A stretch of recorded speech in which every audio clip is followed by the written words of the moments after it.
This channel does not promote any violent, harmful, or illegal activities. All content provided by this channel is meant for an educational purpose only. SIR এর শুনানি চলছে।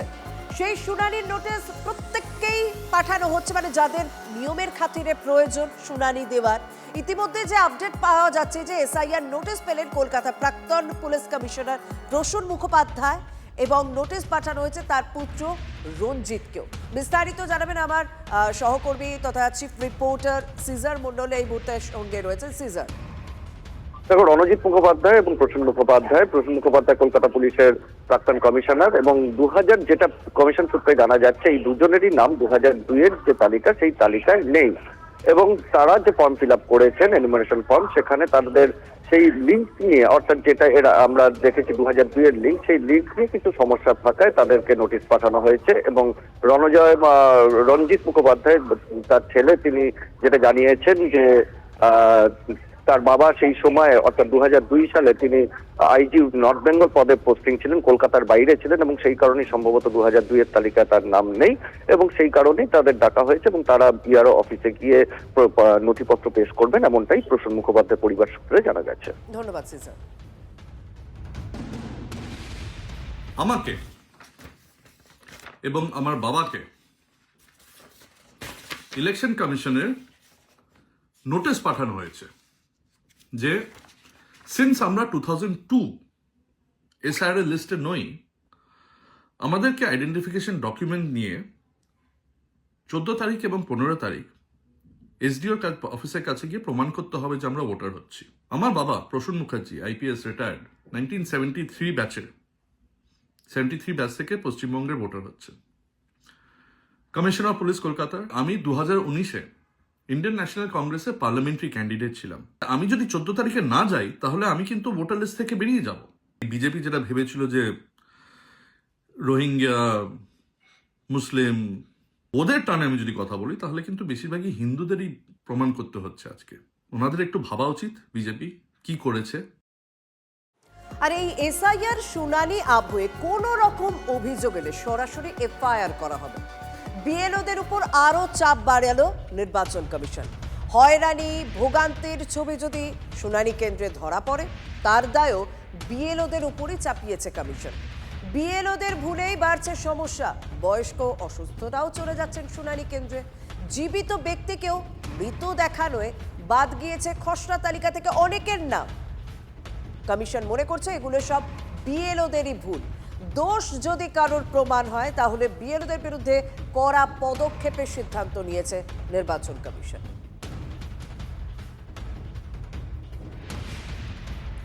SIR শুনানিতে গিয়ে রত্না চক্রবর্তীর মৃত্যুর অভিযোগ প্রতিবাদে সিইও দপ্তরে তৃণমূলের প্রতিনিধি দল। গলায় বিএলওর ছবি ঝুলিয়ে কমিশনের দপ্তরে যায় তৃণমূল কংগ্রেস। বারংবার অনুরোধ করেছিলাম যারা হ্যান্ডিক্যাপ, যারা অসুস্থ, যারা বয়স্ক, যারা হিয়ারিংয়ে আসতে পারবে না তাদের বাড়িতে গিয়ে আপনারা হিয়ারিং করুন। আপনারা বলছেন আপনারা অর্ডার দিয়েছেন, কিন্তু নিচুর তলায় আপনাদের অর্ডার বাস্তবায়িত হচ্ছে না, যার ফলে একের পর এক মৃত্যু হচ্ছে। উনি বললেন, আমাদের কথা দিলেন, আমরা জানি না কি হবে। উনি বললেন এটা আমরা বিএলওদের গ্রুপে দিয়ে দিচ্ছি, আমরা টিভিতে রেডিওতে আমরা অ্যাডভার্টাইজমেন্ট করে দিচ্ছি যে যদি কেউ বলে আমি অসুস্থ তাহলে তার বাড়িতে গিয়েই হিয়ারিংটা হবে। এদিকে এসআইআর এর শুনানির সময়সীমা নিয়ে কিন্তু একটা প্রশ্ন উঠছে, কারণ যা খবর রয়েছে শুধুমাত্র যে 94 লক্ষ ভোটারকে ডাকা হবে তা নয়, আরো অনেক ভোটারকে ডাকা হতে পারে শুনানির জন্য। তবে 7ই ফেব্রুয়ারি শেষ করা হবে এই শুনানি প্রক্রিয়া, কারণ 14ই ফেব্রুয়ারি এসআইআর এর চূড়ান্ত তালিকা প্রকাশ রয়েছে। হাতে মাত্র 1 মাস, কিন্তু শুনানি বাকি লক্ষ লক্ষ মানুষের। সময়ে সকলের শুনানি শেষ করা যাবে তো? উভয় সংকট এই মুহূর্তে। তড়িঘড়ি কাজ শেষ করতে গেলে ভুল হয়ে যেতে পারে, কোনো বাংলাদেশি গলে গেল কিনা সেই সংশয় থেকে যেতে পারে। তাহলে এসআইআর করাটাই নিরর্থক হয়ে যাবে। আবার যদি দেরি হয় তাহলে নির্বাচন কমিশন যেদিন ভোটের নির্ঘণ্ট ঘোষণা করবে বলে ঠিক করে রেখেছে সেই দিনটাও বদলে ফেলতে হবে। কোনো তথ্য তালিকা কারুর কাছে নেই। এই সংখ্যক মানুষকে যদি হিয়ারিংয়ে ডাকা হয়, হিয়ারিংয়ের নোটিশ পাঠানো হয়, তাহলে দেখা যাবে এক একটা বিধানসভা প্রায় 40 থেকে 50,000 লোককে হিয়ারিংয়ে ডাকতে হবে। আপনি বলুন তো 1 ফেব্রুয়ারির মধ্যে শেষ করা সম্ভব? যদি একটা বিধানসভায় 40,000 লোককেই আমি ধরে নিলাম হিয়ারিংয়ে ডাকতে হয়। আমরা বললাম আপনি কি মনে করেন যে এটা সম্ভব? লজিক্যাল ডিসক্রিপেন্সি নিয়ে কোনো সদর্থক উত্তর না পাই, তাহলে মানুষের জন্য যা করা উচিত, আমরা 2 দিন বাদে আমাদের দলের নেতৃত্ব যেভাবে আমাদের ডাইরেকশন দেবেন আমরা সেইভাবে কাজ করব। দেখুন, রাজ্যের বিরোধীরা যখনই শাসক দলকে নিশানা করেন তখন একটাই ইস্যু তারা বারবার তোলেন, সেটা হচ্ছে রাজ্যে কর্মসংস্থান নেই, নিয়োগের দুর্নীতি হয়েছে। সেই নিয়োগ ইস্যুটাকেই কি এবার ভোট বৈতরণীতে পার করার একটা অস্ত্র হিসেবে ব্যবহার করছে তৃণমূল কংগ্রেস? কেন বলছে এই কথাটা জানাবেন আমার সহকর্মী সুমন মহাপাত্র সঙ্গে রয়েছেন। সুমন, কেন ভোট বৈতরণী পার করতে চাইছে তৃণমূল নিয়োগ ইস্যুতে? এই কথাটা কেন বলছি আমরা? দেখো, ইলেকশনের আগে প্রাথমিকে নিয়োগ শুরু হয়েছে, এসএসসি তাদের কাজ করছে এবং অগস্ট পর্যন্ত এক্সটেনশন নিয়ে রেখেছে সুপ্রিম কোর্টের কাছ থেকে। অন্যদিকে কলেজ সার্ভিস কমিশন তারা প্রত্যেকটা কলেজের কাছে সহকারী অধ্যাপকের যে শূন্যপদ রয়েছে তার হিসেব চেয়েছে এবং সূত্র মারফত জানা যাচ্ছে হয়তো আগামী কয়েকটা মাসের মধ্যেই এখানেও নিয়োগ শুরু হবে। অর্থাৎ ভোটের আগে কোথাও শাসক দল এটা বোঝাতে চাইছে যে আমরাই নিয়োগ কমপ্লিট করলাম এবং আমরাই নিয়োগ প্রক্রিয়াটা চালালাম, এইটা কোথাও একটা কিন্তু বার্তা দেওয়ার চেষ্টা, এমনটাই মনে করছে বিরোধীরা। তার কারণ এই নিয়োগ প্রক্রিয়া কিন্তু আগেও চালানো যেত, ঠিক ইলেকশনের মুখে এসে কিন্তু এই নিয়োগ প্রক্রিয়া চালাচ্ছে শিক্ষা দপ্তর। ধন্যবাদ সুমন। প্রাথমিক শিক্ষা পর্ষদ তারাও যেমন নিয়োগ করছে, এসএসসিরও নিয়োগ প্রক্রিয়া চলছে, আমরা সেটা ভালো মতো জানি। আর সূত্র মারফত আরও একটা খবর পাওয়া যাচ্ছে যে কলেজে কলেজে শূন্য অধ্যাপক পদেরও হিসেব চেয়েছে কলেজ সার্ভিস কমিশন। সূত্রে খবর, ভোটের আগে কলেজেও হবে নিয়োগ প্রক্রিয়া। অর্থাৎ শিক্ষায় দুর্নীতি, শিক্ষক নিয়োগে দুর্নীতি যখন বিরোধীদের হাতে অস্ত্র ছিল, সেই অস্ত্রটাকেই কি এবার ভোতা করতে চাইছে 26-এর বিধানসভা নির্বাচনের আগে তৃণমূল কংগ্রেস অর্থাৎ রাজ্যের শাসক দল?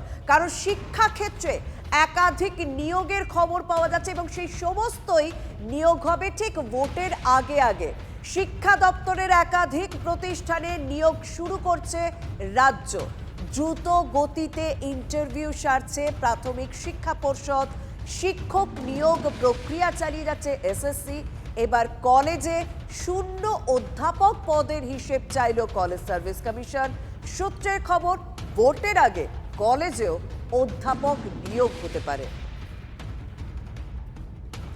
বিজেপি নেতা সজল ঘোষ আমাদের সঙ্গে রয়েছেন। সজল দা, এতদিন বলতেন রাজ্যে কর্মসংস্থান নেই, নিয়োগ হচ্ছে না, শিক্ষক নিয়োগের দুর্নীতি হচ্ছে, কিন্তু ভোটের ঠিক আগে আগেই তো প্রাথমিক শিক্ষা পর্ষদ বলুন, এসএসসি বলুন, কলেজ সার্ভিস কমিশন বলুন, নিয়োগ হচ্ছে। কি বলবেন এবার? বলার কিছু নেই, খুশির খবর। ভোটের আগে হলেও তো হচ্ছে, মাইনে দিতে পারবে কি পারবে না সেটা অন্য প্রশ্ন, কিন্তু আপনি নিয়োগ দিলেই যে ভোট পাবেন সেই জায়গায় আর নেই। যে 26,000-এর চাকরি খেয়েছে সেই 26,000-এর যদি কোনোভাবে রিইনস্টেটও করে, তাহলে তারা তাদের এতগুলো বছরের হিসেব তারা চাইবেই এবং তার রিয়াকশন তারা ভোটের মাধ্যমে জানাবেই। যারা চাকরি পেয়েছে তারাও জানে যে তাদের আজকে কতটা বঞ্চনার মধ্যে কজন চাকরি পেল। অতএব এই করে নির্বাচন বৈতরণী এবারে আর পার হওয়া যাবে না। 5.5 লক্ষ যদি একমাত্র নিয়োগ করতে পারে, শূন্য পদ টোটাল যদি ফুলফিল করতে পারে, তাহলে ভোট দেবে লোকে। ওই 200, 500, 1000, 2000 করে কিছু লাভ হবে না। ধন্যবাদ। আমরা কথা বললাম বিজেপি নেতা সজল ঘোষের সঙ্গে। তিনি বলছেন যে নিয়োগ দিলেই ভোট পাবেন না, সরাসরি বলে দিলেন বিজেপি নেতা সজল ঘোষ। এবং তিনি বলছেন যে নিয়োগ হলেও যে স্যালারি দিতে পারবে রাজ্য সরকার তারও কোনো নিশ্চয়তা নেই। অভিযোগ বিজেপি।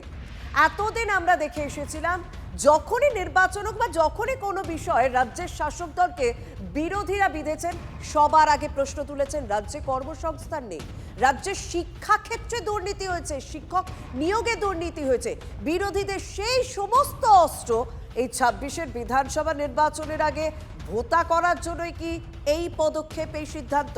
প্রাথমিক শিক্ষা পর্ষদের পক্ষ থেকে যখন নিয়োগ প্রক্রিয়া চলছে, এসএসসিরও নিয়োগ প্রক্রিয়া চলছে, ইতিমধ্যেই যা খবর পাওয়া যাচ্ছে কলেজ সার্ভিস কমিশনের পক্ষ থেকে কলেজে কলেজে কত সংখ্যক অধ্যাপক নেই, অর্থাৎ অধ্যাপক শূন্য কত পদ রয়েছে সেই সমস্ত হিসেব চাওয়া হয়েছে যাতে নিয়োগ প্রক্রিয়া সম্পন্ন করা যায় এবং সেই নিয়োগটাও ভোটের ঠিক আগে আগে হতে পারে বলে এই খবর পাওয়া যাচ্ছে।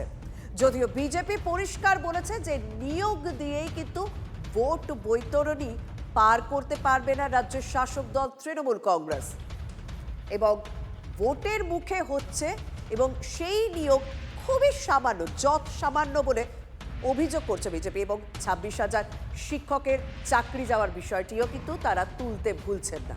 তৃণমূল কংগ্রেস মুখপাত্র, তৃণমূল কংগ্রেস নেতা অরূপ চক্রবর্তী এই মুহূর্তে আমাদের সঙ্গে রয়েছেন। অরূপদা, শিক্ষক নিয়োগ বা কলেজে অধ্যাপক নিয়োগ হচ্ছে সেই বিষয়টাকে স্বাগত জানাচ্ছে বিজেপি, কিন্তু একটা খোঁচা দিতে তারা ভুলছে না যে নিয়োগ হলেও ভোট পাবে না।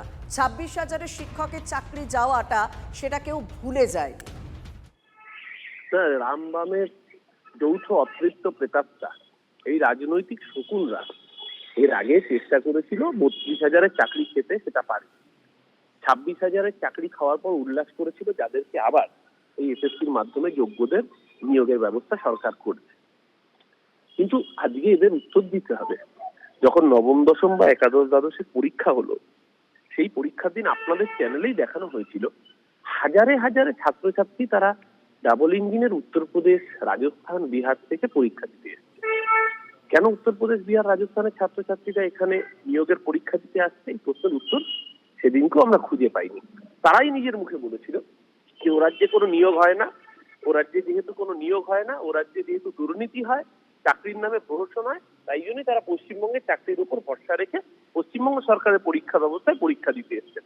এর থেকেই প্রমাণ হয় তাদের নিজেদের রাজ্যে আসলে কি অবস্থা। মমতা ব্যানার্জির সরকার যোগ্যদের পাশে দাঁড়িয়েছে যেরকম, তার সাথে সাথে নতুন রিক্রুটমেন্ট করতে বদ্ধপরিকর। তাতেই বিজেপির গাছ দেওয়া, কারণ এই রামবামের শকুনরা চায় না এ রাজ্যের যুবকরা চাকরি পাক। ধন্যবাদ।